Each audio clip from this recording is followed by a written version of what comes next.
వి gold trusted gold buyers తాకట్టులో ఉన్న బంగారాన్ని విడిపించి ఈ రోజు ఉన్న మార్కెట్ ధరకే కొనబడును. మరిన్ని వివరాలకు సంప్రదించండి 77107720. స్థానిక సంస్థల ఎన్నికలకు ప్రభుత్వం సిద్ధమైంది. కానీ రిజర్వేషన్ల అంశమే ఇంకా పూర్తి కాలేదు. రాష్ట్ర ప్రభుత్వము 42% రిజర్వేషన్ల కోసము ఆర్డినెన్స్ జారీ చేసింది. కేంద్ర ప్రభుత్వానికి పంపించింది. రాష్ట్ర గవర్నర్ కు కూడా పంపించిన నేపథ్యంలో రాష్ట్ర గవర్నర్ దానికి సంబంధించి న్యాయ సలహా తీసుకోవాలని సూచన చేశారు.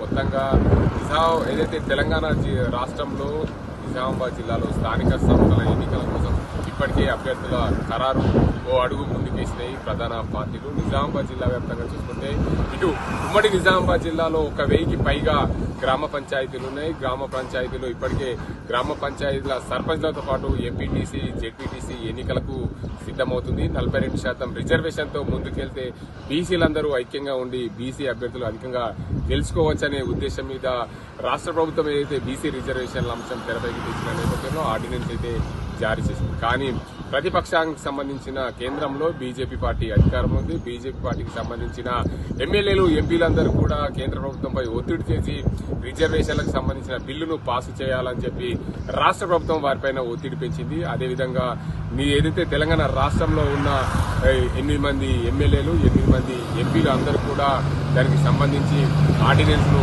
పాస్ చేయాల్సిన బాధ్యత మీదే. మేము కూడా ఢిల్లీకి వస్తాం. ఢిల్లీలో కేంద్ర ప్రభుత్వంతో మాట్లాడి పార్లమెంట్ సమావేశాలు జరుగుతున్న నేపథ్యంలో పూర్తి స్థాయిలో ఆ బిల్లును అమలు చేస్తే తెలంగాణ రాష్ట్రంలో బీసీ రిజర్వేషన్ల 42% రిజర్వేషన్తో ఎన్నికలు జరపవచ్చని చెప్పి రాష్ట్ర ప్రభుత్వ ఆలోచన. అదే కోణంలో కూడా గ్రామీణ స్థాయిలో పూర్తి స్థాయిలో బీసీ రిజర్వేషన్ల అంశంతో ముందుకెళ్తే ప్రభుత్వం బీసీ ప్రజలందరూ కూడా ఎన్నికల్లో గెలిచే అవకాశం ఉంటుంది. దాంతోపాటు బీసీలకు సముచిత న్యాయం జరిగే అవకాశం ఉంటుంది. కాబట్టి ఖచ్చితంగా తెలంగాణ రాష్ట్రంలో బీసీ రిజర్వేషన్తో ముందుకెళ్లాలని రాష్ట్ర ప్రభుత్వం నిర్ణయించింది. కానీ ఇప్పటికీ అది ఒక కొలిక్కి రాలేదు. సుప్రీంకోర్టు ఆదేశాల మేరకు సెప్టెంబర్ చివరి నాటికి ఎన్నికలు నిర్వహించాలని చెప్పి సుప్రీంకోర్టు ఆదేశాలు జారీ చేసింది. కానీ ఇప్పటి వరకు కూడా జూలై మాసం పూర్తవుతుంది.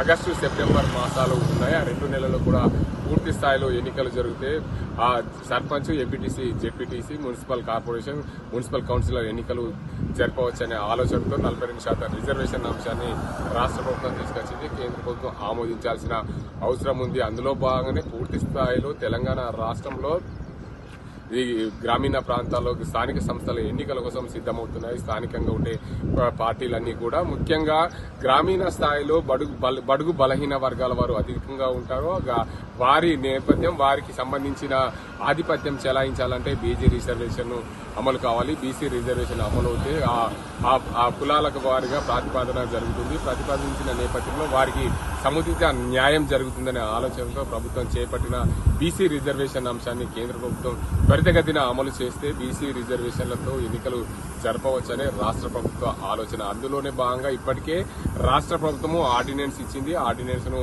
గవర్నర్ దగ్గరికి పంపింది. గవర్నర్ కేంద్ర ప్రభుత్వము ఏదైతే పార్లమెంట్ సమావేశాలు జరుగుతున్న నేపథ్యంలో కేంద్ర ప్రభుత్వము అమలు చేయాల్సిన అవసరం ఉంది. ఏదేమైనప్పటికీ తెలంగాణ రాష్ట్రంలో స్థానిక సంస్థల ఎన్నికలు జరగాలంటే 42% బీసీ రిజర్వేషన్ అంశంతోనే ముందుకెళ్లాల్సిన పరిస్థితి. అందులో భాగంగా ప్రతి గ్రామీణ స్థాయిలో బీసీ అభ్యర్థులతో పోటాపోటీగా తాము ఎన్నికల్లో పోటీ చేసేందుకు సిద్దమవుతున్న పరిస్థితి. ఏదేమైనప్పటికీ ఈ స్థానిక సంస్థల ఎన్నికలకు బ్రేక్ పడుతుందా లేదంటే 42% రిజర్వేషన్లో ముందుకెళ్తుందా అనేది వేచి చూడాల్సిన అవసరం ఉంది. ఇక్కడ పరిస్థితి అదింతో Gangareddy, RTV Nizamabad.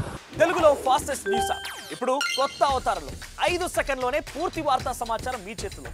Social media trends మీ కళ్ళ ముందుకే live TV and voice search options తో ఇప్పుడే డౌన్లోడ్ చేయండి. యాప్ లింక్ డిస్క్రిప్షన్ లో ఉంది.